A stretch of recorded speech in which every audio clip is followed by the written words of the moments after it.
नमस्कार, आप देख रहे हैं न्यूज वन इंडिया। मैं हूं आपके साथ पूजा यादव। उत्तर प्रदेश में चुनाव संपन्न हुआ, नतीजे भी आ गए और सरकार किसकी बनने वाली है यह भी तय हो गया। लेकिन यूपी चुनाव में मिली हार के बाद आरएलडी में कुछ ठीक ठाक नहीं चल रहा। सपा से गठबंधन के बाद आरएलडी के कार्यकर्ता और उनके नेताओं को उम्मीद ये थी कि इस बार के चुनाव में राष्ट्रीय लोकदल अच्छा खासा प्रदर्शन करेगी, पर योगी और मोदी के आगे टिक नहीं पाई आरएलडी और उनकी एक ना चली। 8 सीट मात्र खाते में आई। अब इसके चलते पार्टी में अंदरूनी कलह सामने आनी शुरू हो चुकी है। आरएलडी के प्रदेश अध्यक्ष मसूद अहमद ने इस्तीफा दे दिया। इतना ही नहीं, इस्तीफा देने तक बात अगर सिमट जाती तो भी मान लेते, लेकिन मसूद साहब ने तो संपन्न चुनावों के लिए उम्मीदवारों को टिकट बेचने के आरोप भी लगा दिए। साथ ही साथ 10 मार्च को चुनाव परिणाम घोषित होने के बाद से पार्टी की राज्य इकाई पहले ही भंग हो चुकी है। मसूद अहमद साहब ये आरोप लगा रहे हैं कि आरएलडी प्रमुख जयंत चौधरी और सपा अध्यक्ष अखिलेश यादव दोनों की गलतियों के कारण ही गठबंधन बीजेपी से सत्ता हथियाने में विफल रहा। जयंत चौधरी को लिखे पत्र में अहमद साहब ये भी कहते हैं कि टिकट अयोग्य उम्मीदवारों को दिए गए, मुसलमानों और दलितों को किनारे कर दिया गया। उन्होंने ये भी कहा कि आरएलडी और सपा गठबंधन आंतरिक तानाशाही के कारण सत्ता में आने में विफल रहा। आंतरिक तानाशाही, बड़ी बात है ये। पत्र में आगे लिखा कि ओम प्रकाश राजभर की गैर जरूरी बयानों के खिलाफ चेतावनी दी थी जो मतदाताओं का ध्रुवीकरण करते हैं, लेकिन जयंत चौधरी और अखिलेश ने मेरी एक ना सुनी। लिहाजा मसूद का आरोप बड़ा है, जिसमें कई ऐसे भी नाम हैं जो बाहर से पार्टी फंड के लिए भी काम करते हैं। इस बारे में कोई भी आरएलडी का नेता खुलकर सामने नहीं आ रहा, लेकिन ये अपने आप में बहुत बड़ी बात है।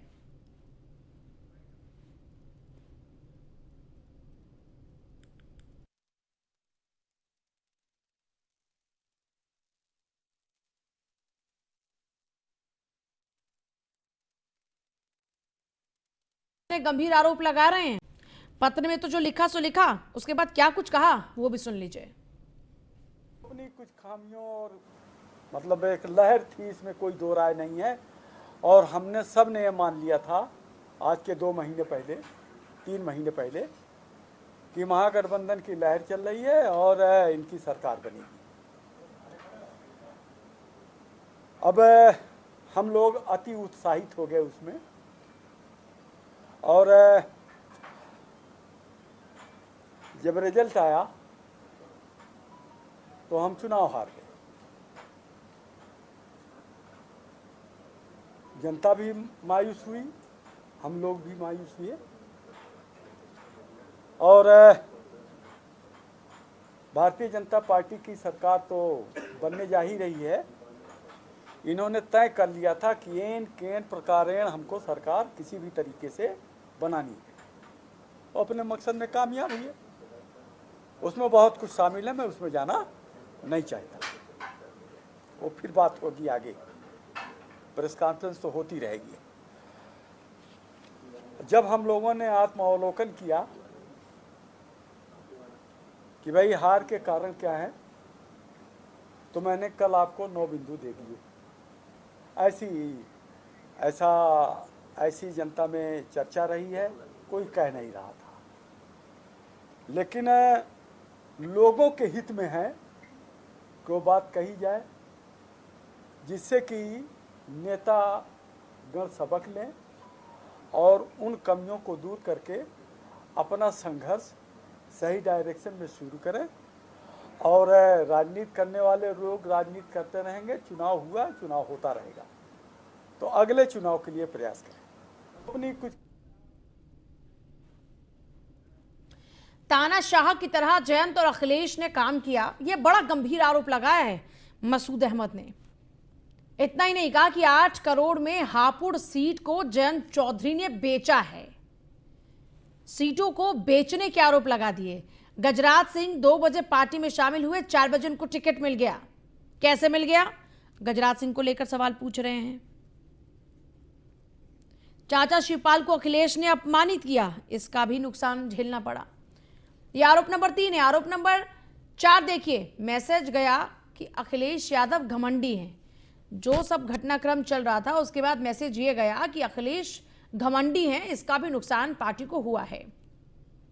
ये कुछ आरोप हैं जयंत और अखिलेश पर। आरएलडी के अध्यक्ष के आरोप हैं ओम प्रकाश राजभर की ओछी भाषा से नुकसान हुआ। आरोप नंबर 5, आरोप नंबर 6 ये कि आरएलडी के टिकट पर समाजवादी पार्टी नेता चुनाव लड़े, जबकि समाजवादी टिकट पर आरएलडी को नहीं लड़ाया गया। यह नुकसान हुआ। और वहीं मांड पर आरएलडी उम्मीदवार के बावजूद एसपी प्रत्याशी को उतारा गया। मांड सीट का आपको याद होगा कि इस सीट पर खूब बवाल मच रहा था। अखिलेश के सामने जयंत के सरेंडर का मैसेज गया और जाट वोटर इस बात से नाराज हो गया, इस बात से खफा हो गया, क्योंकि लड़ाई तो सारी अहम की चल रही थी। तानाशाह की तरह जयंत और अखिलेश ने काम किया। ये 6-7 आरोप मुख्यतः उस पत्र में लिखे गए हैं जो रेजिग्नेशन लेटर है। कौन है डॉक्टर मसूद अहमद? बसपा के संस्थापक सदस्यों में से एक हैं। टांडा से बसपा के विधायक भी वो रहे हैं मसूद अहमद। इनका अस्तित्व बसपा से शुरू हुआ। पूर्व शिक्षा मंत्री भी रह चुके हैं मसूद अहमद साहब, और अब आरएलडी में प्रदेश अध्यक्ष रहे। 2015 में ही बसपा छोड़कर वो आरएलडी में आए थे। 15 से उनकी लड़ाई चल रही थी आरएलडी में ही और पार्टियों के खिलाफ में। 2016 में अजीत सिंह ने उनको अध्यक्ष बनाया, लेकिन आज उन्होंने पार्टी को अलविदा कह दिया। 19 मार्च 2022 को आरएलडी से वो अलग हो गए। नतीजे आए, नतीजों के बाद में आत्ममंथन का दौर तो चल ही रहा था। अब ऐसे में मसूद अहमद साहब ने इस्तीफा देकर ये गंभीर आरोप लगाकर ऐसे बड़ी बड़ी बात कह दी। लक्ष्मीकांत वाजपेयी हमारे साथ में जुड़ गए हैं, बीजेपी के बड़े नेता लक्ष्मीकांत वाजपेयी जी बड़े गंभीर आरोप लगा रहे हैं। मसूद अहमद साहब कह रहे हैं कि टिकटें बेच दी गई और इनकी अपनी लापरवाहियों का खामियाजा ही रहा कि बीजेपी से सत्ता छीन नहीं पाया गठबंधन। लोकदल का व्यक्तिगत मामला है और राष्ट्रीय लोकदल और सपा के गठबंधन के बीच का मामला है। वैसे तो मुझे टिप्पणी करने का कोई हक भी नहीं है, उचित भी नहीं है, लेकिन जब तक चुनाव लड़े अगर सरकार बन जाती तो कुछ नहीं थी। अब सरकार नहीं बनी तो ठार का ठीकरा फोड़ने के लिए कोई किसी को गरियाएगा, कोई किसी को गरियाएगा। उसी क्रम का शुरू हो गया और मसूद साहब ने उसमें पहल कर दी है। जो रालोद के अध्यक्ष हैं उन्होंने अपनी पार्टी से इस्तीफा भी दिया है, पद से भी इस्तीफा दिया है और उन्होंने गरियाना भी शुरू किया है। ये गरियाने वाले लोग, लेकिन लक्ष्मीकांत वाजपेयी जी संभावित परिणाम है, इसमें मैं कोई अन्यथा नहीं ले मान। हाँ, नहीं वो तो ठीक है, ये तो बड़ा नेचुरल है। ये अगर कोई भी पार्टी हार जाती है तो वहां पर कोई ना कोई नेता अपनी महत्वाकांक्षाओं के चलते इस तरीके का ठीकरा फोड़ना शुरू करता है। लेकिन उस नेता की अपनी महत्वाकांक्षाएं होती हैं, वो किसी और पार्टी से जुड़ना चाहता है या फिर कहीं अपना और राजनीतिक मुनाफा देख रहा होता है। तो कहीं ऐसा तो नहीं कि मसूद साहब भी कहीं संपर्क में हो कुछ बीजेपी के नेताओं के? तो आक्षेप लगा रहे हैं और कांग्रेस और बसपा मृतप्राय हैं उत्तर प्रदेश में, तो कहाँ लगाएंगे? अब भाजपा उनको लेगी नहीं। ये तय है एकदम। कौन सा दल बचा उनके लिए सिवाय अपना दल बना के, कोई एक सूत्री दल बना के घूमे?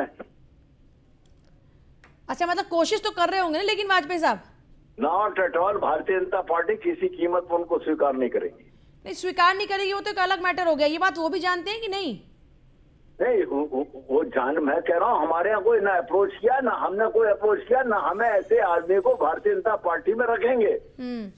अच्छा, वैसे क्या क्या खामियां उनकी, क्योंकि वो भरोसेमंद आदमी नहीं है? नहीं, मैं खामियां क्यों बताऊं? खामियां तो अपने आप आकलन करेंगे जब एक दूसरे पे कीचड़ पे। नहीं, आप मसूद अहमद साहब के लिए बिल्कुल क्लियर कह चुके हैं कि उनको हम बीजेपी में रखेंगे ही नहीं। नहीं, मैं इसलिए पूछ रही हूँ कि उनमें क्या क्या खामियां लगती हैं आपको? मतलब एकदम आपने नकार दिया उनको।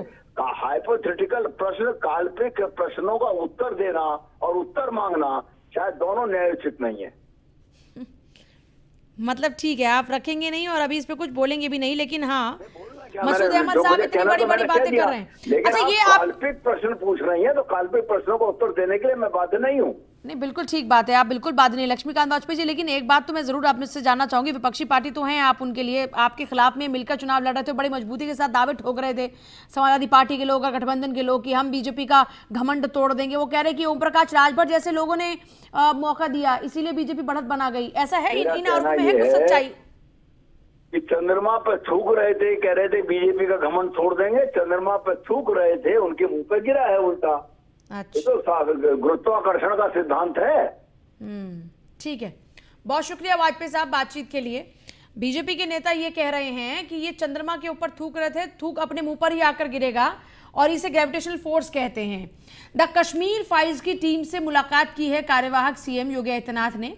निर्देशक विवेक अग्निहोत्री, अनुपम खेर मौजूद रहे। पल्लवी जोशी ने भी कार्यवाहक मुख्यमंत्री से मुलाकात की है और टीम ने योगी आदित्यनाथ का आभार जताया।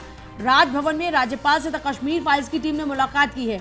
ये मुलाकात के दौरान की तस्वीरें आपको दिखा रहे हैं। शाम के 4 बजे उनकी मुलाकात हुई। पल्लवी जोशी, अनुपम खेर और निर्देशक यहाँ पर अग्निहोत्री साहब मौजूद रहे। ये तस्वीरें आपके सामने हैं मुलाकात के दौरान की। और फिर राजभवन में राज्यपाल से भी मुलाकात हुई है, योगी आदित्यनाथ से भी मुलाकात हुई है और सभी ने काम की सराहना की है। कश्मीर फाइल्स को लेकर आपको बता दें कि योगी आदित्यनाथ सरकार ने बाकायदा इस फिल्म को टैक्स फ्री किया उत्तर प्रदेश के अंदर, ताकि हर शख्स तक इसकी पहुंच बन सके।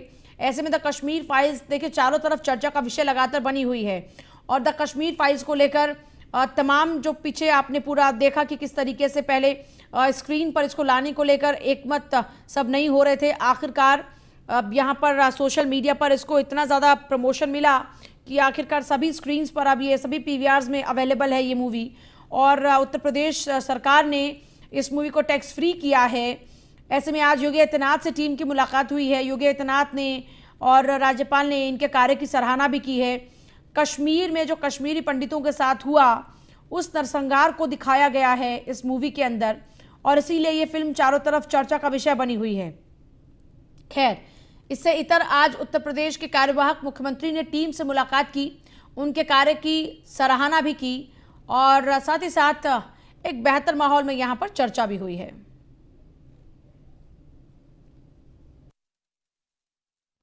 उनका जीत की उनको बधाई दी, उनसे हमारी जो फिल्म की जो सक्सेस है उसके लिए उनने हमें बधाई दी और बाकी यही कि किस तरह से हिंदी फिल्म जगत को यूपी में एक बहुत प्रबल तरीके से स्थापित किया जाए और जो एक बम्बई में जो फिल्मी हिंदी फिल्म इंडस्ट्री है किस तरह से वो भी पनपे और हम यहाँ उत्तर प्रदेश में भी उसके विकास के लिए काम कर सकें, इस बारे में बातचीत हुई। और बाकी तो भारत के भविष्य के बारे में ही होती है बात। फिल्म जगत में तो मुझे पता नहीं क्योंकि वहाँ से हमसे संपर्क किसी ने किया नहीं है, लेकिन हाँ फिल्म चल रही है अच्छी और इसके लिए सारे भारतीयों को मैं बहुत धन्यवाद कहना चाहती हूँ मन से।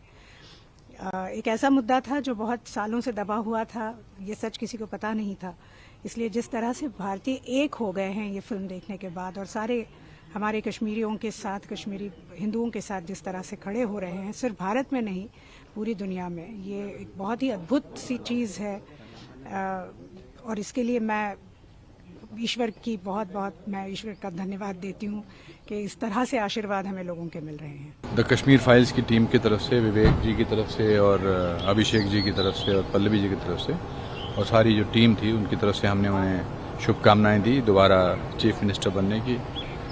मंत्री जी भी थे, उन्होंने हमारी ये ऑर्गेनाइज की मीटिंग और उन्होंने हमें बधाई दी फिल्म की अपार सफलता के लिए और जो जिस कॉज के लिए फिल्म बनी है वो दुनिया तक पहुंची है। कश्मीरी पंडितों का, कश्मीरी हिंदुओं का जो दर्द जो पिछले 32 साल से छुपा के रखा गया था वो अब लोगों तक पहुंचा है।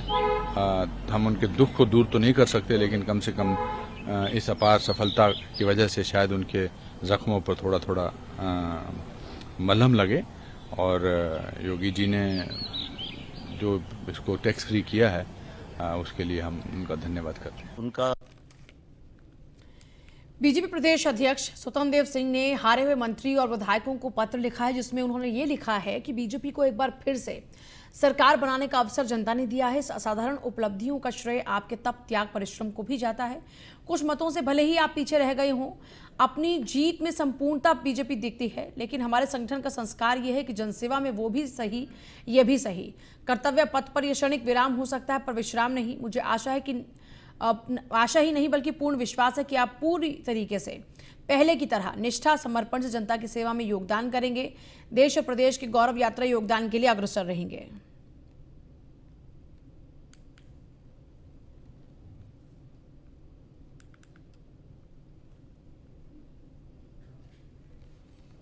और लखनऊ से इस वक्त की बड़ी खबर आ रही है। 24 मार्च को बीजेपी विधायक दल की बैठक होगी। योगी आदित्यनाथ को चुना जाएगा विधायक दल का नेता। योगी को औपचारिक रूप से चुना जाएगा विधायक दल का नेता।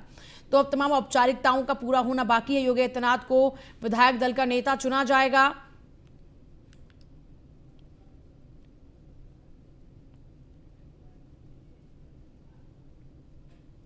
24 मार्च को बीजेपी विधायक दल की बैठक होगी और उसमें औपचारिक तौर पर विधायक दल का नेता योगी आदित्यनाथ को चुना जाएगा। 25 तारीख को उनका शपथ ग्रहण एकाना स्टेडियम में होगा। एकाना स्टेडियम की भव्यता देखते ही बनेगी। वहां पर सुरक्षा से लेकर तैयारियों को पूरा का पूरा फोकस किया जा रहा है प्रशासन की ओर से। शासन प्रशासन सभी जुटा हुआ है पूरा शपथ ग्रहण समारोह की तैयारियों को लेकर। 24 मार्च को बीजेपी विधायक दल की बैठक होगी। योगी आदित्यनाथ को चुना जाएगा विधायक दल का नेता। तो यानी अब औपचारिकताएं पूरा होनी बाकी हैं। 24 तारीख को विधायक दल की बैठक में नेता चुना जाएगा और उसके बाद ये औपचारिकताएं पूरी हो जाएंगी। उसके बाद अगले दिन 25 तारीख को एकाना स्टेडियम में भव्य समारोह का आयोजन किया गया है शपथ ग्रहण के उपलक्ष्य में, जिसमें प्रधानमंत्री मोदी से लेकर अमित शाह तक सभी बड़े नेता पहुंच रहे हैं। विपक्ष के नेताओं को भी बुलाया गया है। सोनिया गांधी, मुलायम सिंह यादव, प्रियंका गांधी, मायावती, अखिलेश यादव, इन सभी को भी न्योता दिया गया। सबसे खास बात यह है कि एकाना स्टेडियम में होने वाले शपथ ग्रहण समारोह में सरकार की योजनाओं के लाभार्थियों को भी न्योता दिया गया है और जानकारी के मुताबिक यहां पर 70,000 लोगों के बैठने की व्यवस्था की जा रही है और इस बार जनता भी योगी आदित्यनाथ के शपथ ग्रहण की साक्षी बनेगी और वो भी देखेंगे कि उनके नेता, सरकार में काम करने वाले नेता किस तरीके से शपथ लेकर सरकार के गठन के बाद काम शुरू करते हैं। अब ये पूरी जो प्रक्रिया है वो इस बार जनता भी इस बात की गवाह बन पाएगी। इसको लेकर भी तैयारियां की जा रही हैं।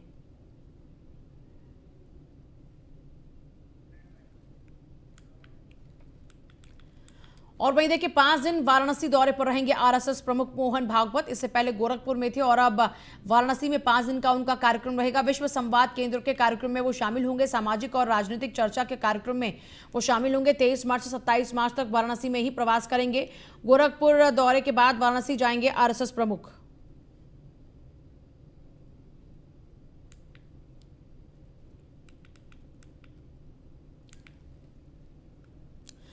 और वहीं लखनऊ में आम आदमी पार्टी प्रदेश कार्यकारिणी की समीक्षा बैठक हुई। यूपी प्रभारी संजय सिंह इस बैठक में पहुंचे और यूपी में पार्टी को मजबूत करने के लिए बैठक हुई। आगामी नगरपालिका के चुनाव को लेकर भी बैठक में चर्चा हुई। संजय सिंह ने बीजेपी पर हमला बोला और अपने वादे को पूरा नहीं किया, ये आरोप भी लगाए।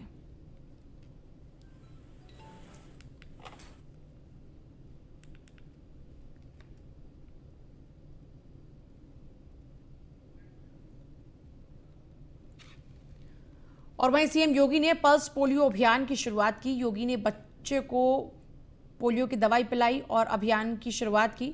सदर अस्पताल में बच्चों को सीएम योगी आदित्यनाथ ने खूब दुलार भी किया। यहां लगे स्टॉल्स का भी योगी आदित्यनाथ ने जायजा लिया, निरीक्षण किया। 28 मार्च तक ये पल्स पोलियो अभियान चलेगा।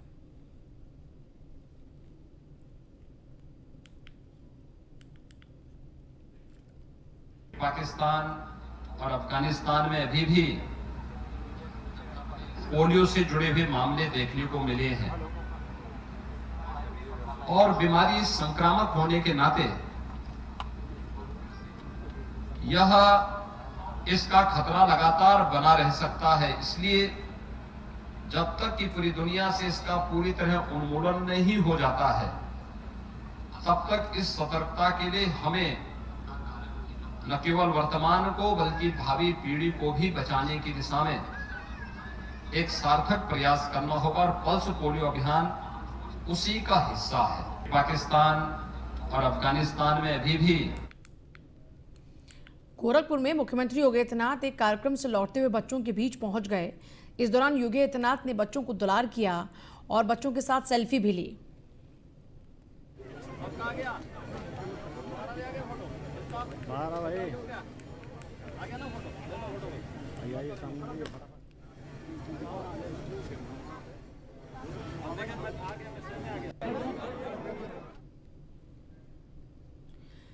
तो देखिए बच्चों के बीच में जब पहुंचे योगी आदित्यनाथ तो यहाँ देखिए कैसे बच्चों को खूब सारा प्यार किया, उनके साथ में सेल्फी भी ली।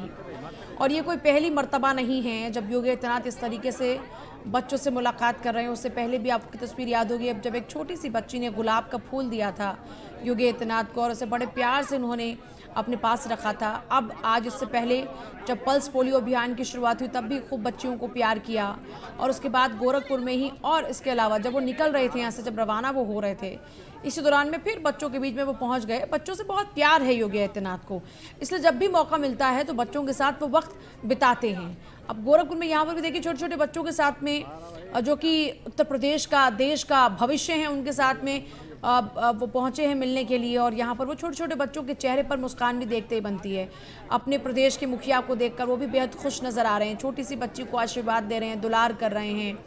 और साथ ही साथ जो बाकी के और बच्चे हैं जो थोड़े से बड़े हैं वो योगी आदित्यनाथ के साथ में सेल्फी ले रहे हैं। वहाँ पर और भी फैमिलीज़ के लोग हैं उनके, और सभी लोग देखिए आप कितने एक्साइटेड हैं योगी आदित्यनाथ के साथ में सेल्फी लेने को लेकर।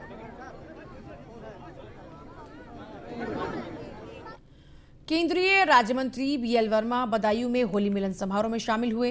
इस दौरान हमारे संवाददाता पवन तोमर ने उनसे खास बातचीत की। नमस्कार, आज हमारे साथ केंद्रीय राज्य मंत्री BL वर्मा जी हैं। पहले तो आपको न्यूज़ इंडिया में स्वागत है। धन्यवाद सर, एक सबसे पहले सवाल हमारा ये है, जो है जब त्यौहार आता है आप इतनी बिजी लाइनें में मुख्य आपका जो है पद है, उसके बाद सबसे पहले आप जो है हर त्यौहार जो अपने पैतृक घर पर करते हैं। मेरा हमेशा प्रयास रहता है कि त्यौहार के समय अपना घर, अपने भाजपा के कार्यकर्ताओं के बीच में कोई त्यौहार मनाना एक अलग आनंद आता है। वो मेरा पहले से प्रयास रहा है और इस बार भी होली का त्यौहार मैंने अपने परिवार और भाजपा के कार्यकर्ताओं के बीच में मनाने का था। भारतीय जनता पार्टी ने जो है सरकार रिपीट की है, सबसे बड़ा श्रेय किसे देना चाहिए? वो लंबे समय के बाद जो रिपीट हुई है। भाजपा सरकार रिपीट हुई है, कहते हैं कि 37 साल के बाद में रिपीटेशन हुआ है, तो मैं कह सकता हूँ कि सरकार के रिपीट होने में प्रदेश की मान जनता के साथ साथ भाजपा के निष्ठावान देवपूर्ण कार्यकर्ताओं की परिश्रम की पराकाष्ठा है, जिन्होंने पूरी तरह से परिश्रम और पसीना बहा करके सरकार को बनाने का काम किया है। इसलिए अपने भाजपा के कार्यकर्ताओं को प्रदेश की मान जनता को देना चाहिए। मंत्री जी, भारतीय जनता पार्टी का नारा है सबका साथ सबका विकास, लेकिन ये जो है वोटर में क्यों नहीं दिखाई देता? वोटर क्यों जो है जातिवाद में बढ़ जाता है? देखिए, हमारे प्रधानमंत्री मोदी जी सबका साथ सबका विकास, सबका विश्वास और सबका प्रयास का जो नारा है, हम चरितार्थ भी करते हैं और हमने सबको, चाहे केंद्र सरकार की जन कल्याणकारी योजनाएं हों, चाहे प्रदेश सरकार की जन कल्याणकारी योजनाएं हों, सबको बिना भेदभाव के देने का काम किया है। तो हम तो पूरी तरह से मोदी जी सबके लिए बराबर करते हैं और इस 2022 के चुनाव को समझे हैं, बच गए हैं, वो आगे चल के समझेंगे। मुझे लगता है कि जब हम नेक नीति से पूरी तरह से जनता के लिए ईमानदारी से बराबर का काम करते हैं, तो जनता भी माननीय प्रधानमंत्री मोदी को उसी तरह से आज नहीं तो कल, मुझे लगता है कि अपना नेता, अपना मसीहा बनेगा। मंत्री जी, भारतीय जनता पार्टी ने रिपीट भी दोबारा सरकार बनी है और आप बदायूं के मेन चेहरा हैं। आपकी जो है सबसे बड़ा जो है बदायूं जिला जो है रोजगार को लेकर सबसे पिछड़ा हुआ है। रोजगार के लिए आपके क्या प्रयास रहेंगे कि रोजगार को हम ऐसे आगे बढ़ाएं जो बाहर नहीं जाना पड़े? देखिए, बदायूं जनपद का निवासी होने के नाते मेरा प्रयास रहेगा कि रोजगार के अवसर हो, कुछ यहाँ पर विकास के लिए हम क्या क्या कर सकते हैं, प्रदेश की सरकार से, केंद्र सरकार से करेंगे। प्रोटेम स्पीकर तय करने के लिए विधानसभा सचिवालय ने भेजे नाम। 17 नवनिर्वाचित सदस्यों की सूची राजभवन भेजी गई है। सुरेश कुमार खन्ना, दुर्गा यादव, अवधेश प्रसाद, जयप्रताप सिंह का नाम इसमें शामिल है। सतीश महाना, रमापति शास्त्री, रामपाल वर्मा, रघुराज प्रताप सिंह का नाम है। माता प्रसाद पांडे समेत कई अन्य नाम भी सूची में शामिल हैं।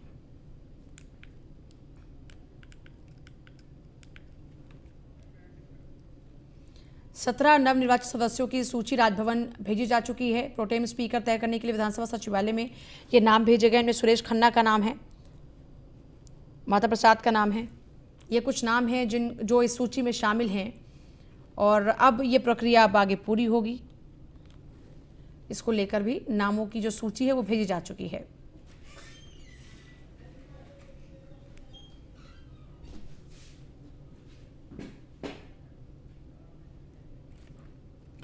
उत्तराखंड में सीएम चेहरे को लेकर गृह मंत्री अमित शाह के आवास पर बड़ी बैठक हुई और इसके बाद उत्तराखंड के सभी दिग्गज नेता रमेश पोखरियाल निशंक के आवास हिमालय भवन पहुंच गए, जहां एक बार फिर से मुख्यमंत्री को लेकर मंथन किया गया। जिसके बाद मुख्यमंत्री पुष्कर सिंह धामी समेत तमाम नेता उनके घर से बाहर निकले। बाहर निकलने के बाद कार्यवाहक सीएम धामी ने कहा कि कल शाम विधानमंडल दल की बैठक होगी, जिसके बाद सीएम चेहरे का ऐलान हो जाएगा।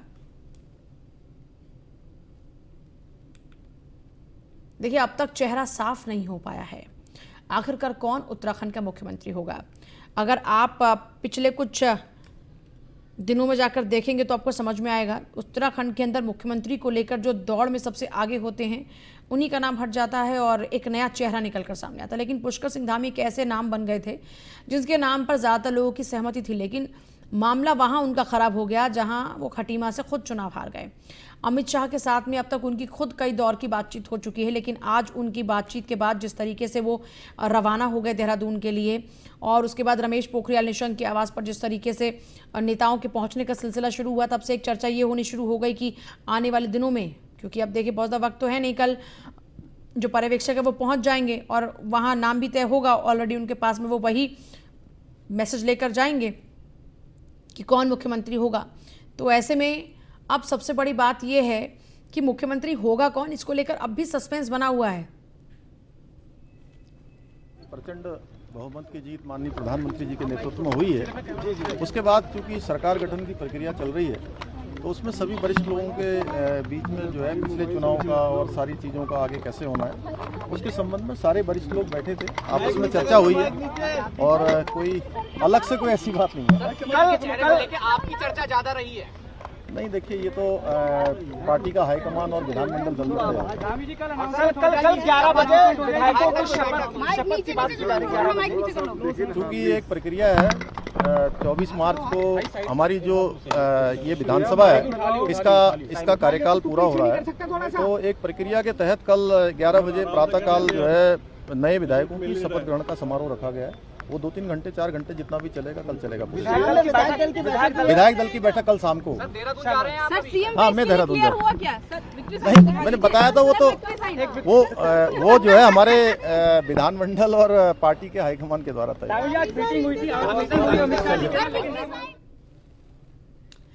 और फिलहाल आपसे ले रहे हैं इजाजत। आगे भी खबरों का सिलसिला लगातार जारी है, बने रहिए हमारे साथ।